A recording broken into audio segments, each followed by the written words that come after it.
Hi, welcome to episode 11 of our podcast. Today, Tris and I are going to be discussing something a little less digital, but putting a digital spin on it. Hotel renovations. Physical renovations, not the digital renovations.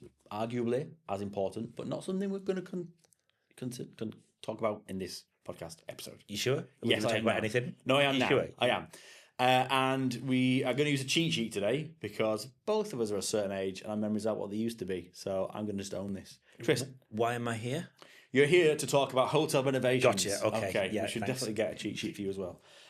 By hotel renovations, we mean soft or hard renovations where they're more cosmetic or where they're largely structural, and how that impacts the digital approaches and strategies that marketers and the hotels themselves should take. I think we've got some quite interesting questions to touch on today. Okay, let's go for it. I'm excited. Are you excited? I'm excited. All right, okay. I'm going to start with the first question, which is the first. I mean, they're all about questions I'm about. slightly worried. No. Yeah. The best question. The best question. The best question. The best question. Tris, what is the most surprising challenge that you've seen hotels face during renovations that they didn't expect? Well, Ben, I'm glad you asked. This is just a great question. As soon as we saw this, we both thought of the same thing. Absolutely. This are genuinely, like, I can still remember you telling me the story. I can still remember it, crying my eyes it out, happening. laughing. Like, what? just what? So, was it mid 2010s? Mid 2010s. Somewhere around that sort of time. Mid 2010s. There was a European-based hotel. We won't go into too many specifics to protect the insane. There was a very expensive physical renovation being done on a property, and it was everything. It was the rooms, it was structural, it was the lobby, and a huge amount of time and effort had been put into this lobby. I think like really expensive marble and all kinds of exotic things had been brought in. And they put so much time and effort into this, and these renovations were lagging behind. They were running because there was constant, I wouldn't say interference. I mean, at the end of the day, it's the owner. The owner can do whatever the hell they want. It's their property. But said owner at this time seemed to take great umbrage and was really unhappy with the work that had actually been taking place with the lobby, that they took a sledgehammer and smashed up the finished renovated lobby.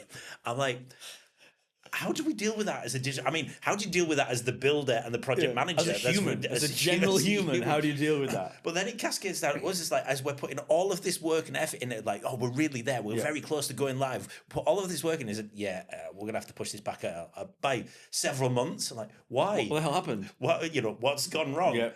Oh, okay. Okay, so the owner lost his marbles and smashed up a load of marble with a sledgehammer. With a sledgehammer. Can you imagine the TripAdvisor review? Check-in process slightly long due to owner losing his mind and smashing the desk up whilst I was giving my credit card swipe. Very difficult to sign on the desk. Yeah. It's just a little wonky. But that's one of the strangest things we've come across. But yeah, I think any kind of delays, they should always be factored into the digital strategies as well as the physical strategies, because sometimes these crazy things happen. People get really annoyed that it's taken so long and take a sledgehammer to their own property. Yeah. No, I love it. I love the fact that somebody is in that situation. They can just say, you know what? Yeah. It. I'm going to smash this up. I'm going to smash up it's this lobby. It's the OG rage room. It really is. What, rage lobby? A rage lobby of your own creation. I know. But I think you're right. To your point there, with the with delays, you just got to expect delays. Yeah. Well, I mean, we do now. Whenever people come in and say, yeah, we've got a renovation. It's going to start in January. It's going to finish in February. No, it's not. It's going to be August. Yeah. We know that. Absolutely. Yeah. Pause everything for that. But that's the best story I think we've ever had about unexpected renovations. It was certainly in that unexpected story at the time. That was that'll never just imagine some crazed person swinging this mallet around, just marble and flying. Another thing. Yeah. I don't like this statue. Is that a deluxe junior suite? And this one everywhere. I love that. My favourite story for renovations. Right, go on. Pick one. Okay then. What would you say to a GM who's hesitant to share renovation updates out of fear it will deter bookings? What would I say to them? I say if you fear deterring bookings, you should fear more the reviews you get if you don't let people know. I don't think there's anything wrong with talking about and owning the fact that you are investing in the structural and cosmetic appeal of your property. I don't think it's a bad thing. And I would strongly encourage GMs and sales and marketing teams to lean into that fact. Hey, we're doing great things with the property. We're going to make it look much better. There's going to be some inconvenience, not lobby smashing levels of inconvenience, but Oh, that's just the owner. yeah, this is the owner. Ignore them. But inconvenience around checking in, maybe the pool's out of action for a couple of weeks. But as long as you're front and center about this, I think it's a really powerful tool, if I'm honest, to be, hey, we weren't happy with how things were before. We're going to make some changes. It's going to be a lot better, but you're going to have to bear with us whilst this is in place. I don't think it's a bad thing. I think you're right. It's like disaster recovery, or the PR that comes out of something negative. You in many cases it's to own the problem and get ahead of the problem. This isn't a disaster. This is actually far from it. It's just going to be some inconvenience. But if you just bury your head in the sand and hope that no one reads TripAdvisor, and not actually own those problems, then you're actually going to turn it into a disaster. You're going to have more problems than you would if you actually got ahead of them. Especially about putting it on your website. I still don't understand why the message isn't sensitively put on the website. I get it. There's a fear that you're not going to get any bookings and you still need to get revenue, but ultimately, if you don't do it, you're going to get negative TripAdvisor reviews, and you're going to get even less revenue. I know, yeah, but it's easy for us to. I don't know. It's easy for us to say that, but when when it's your dollar, you're up against the wall and you need to get the bookings in. Maybe we just don't mention that we've gutted the first 3 floors of the hotel. Maybe we just don't mention that. Yeah, maybe they won't notice the drilling at 3 a.m. Yeah. What floors 1 through 3? I don't know what you're talking about. No, all buildings start at floor 4. The owner smashed those 3 with a lump hammer in the middle of the night. They're gone. Right, what else have we got on our list here? What is one digital marketing strategy that hoteliers often overlook when coming out of a renovation? I like this question. This is something, again, it's about that ownership, and not but in a slightly different sense. I think in many cases these renovations are hugely expensive. Even the minest of minor touches are gonna be costly. But we've been involved with some renovations that have gone into tens of millions of dollars. And for me, I think this is something that you did and you originally brought up, where we actually advertised how much money has been invested. In renovating that property. It's a very positive thing. Look, hey, we've spent all of this money. You're pre-qualifying people in the advert to say you're coming to something that's pretty damn new, and it's going to be state of the art. It's going to be the highest of luxury if it's a luxury property. So for me, use that number. We've had it before. We've mentioned this where there's been a reluctance to actual to use that number or to lean into it. And I get it, the sensitivities. Some people may not want to do that. But from a marketing point of view and a click-through rate, it really does make a difference. Your ads definitely will see a bump when you're advertising just how much time and effort you've put into making this place the best on the market right now. Agreed. I really think that if I was advising a hotel coming out of renovation, I'd be leaning very heavily into display, and I'd be here's the new rooms, here's the visual appeal. I'd be doing YouTube and maybe TikTok ads documenting what we've done. Everyone loves the before and after shot. Yeah, definitely. Before, old and busted, fading into the new hotness. Like that. Slightly busted with a new owner. Slightly busted with a new owner and no lobby. Free lump hammer with every room. Yeah, it's all digital check-in now. It's all digital because there's no desk. Exactly. But being able to sort of compare and contrast the old versus the new, and I love the idea. I'm a big fan of saying, you're sleeping in a $12 million bed, as an example. Yeah. Not the actual bed cost, but the renovations. But I don't think that people should shy away from that. I'd be owning it. I'd be shouting it and saying, you can go to this new product or the competitor down the road. Yeah. When was their last renovation? When was the last time they were updated? That's the message that you're kind of getting over there. We're new. Yep. Yeah. New and fun. All right, I like that. Good stuff. Next one. Pick one. Okay. Do you think having a website banner or pop-up about renovations is non-negotiable? What's the best way to phrase it to avoid scaring guests off? Great question. So I'm glad you asked. Yeah, me too.